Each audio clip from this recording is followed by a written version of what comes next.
天花炮揭开字幕，接下来越推嘅发茶游行，喺亞些大家來看。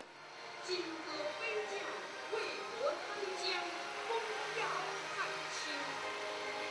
就連古推嘅法理政府，佢哋都係天府總是當正嘅發茶蛋糕，古都13風潮遊行，就是啲西岸建都嘅13隻風潮，做住百萬人嘅前沿地大家面頭前，排衝非常嘅大。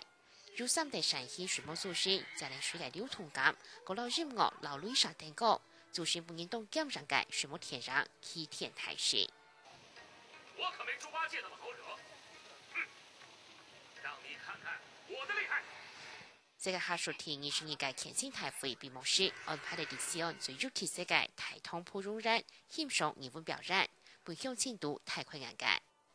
辦得很成功，全世界的客家人啊，來西安哦共聚一堂啊，2年1次的升級啊，繼續辦下去。專獻天主辦大會嘅榮幸，我對呢一擺大會嘅流程安排，落入大家事情廿條，當到向前度認為很有改進嘅空間。開幕式呢個節目嘅，就是了客家面，只有一個鄉情冇客家情，因為個感覺到個失望嘅。意義是好，只是不過教態方面我看到還比較差，教態經驗可能還唔夠。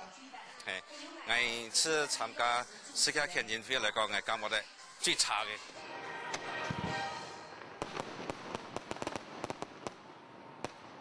天20年嘅下屬乾清大會總共有類似世界22個國家3000人嘅客家鄉親，共下車次地西岸兩片沙類舉辦。連鬧熱嘅水木天然結束過後，未先過兩屆嘅下屬乾清大會係正式結束咧。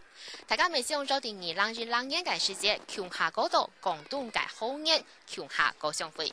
以上係客家新聞記者小鳳海、劉念超蓮、李中貴山西西岸嘅採訪報道。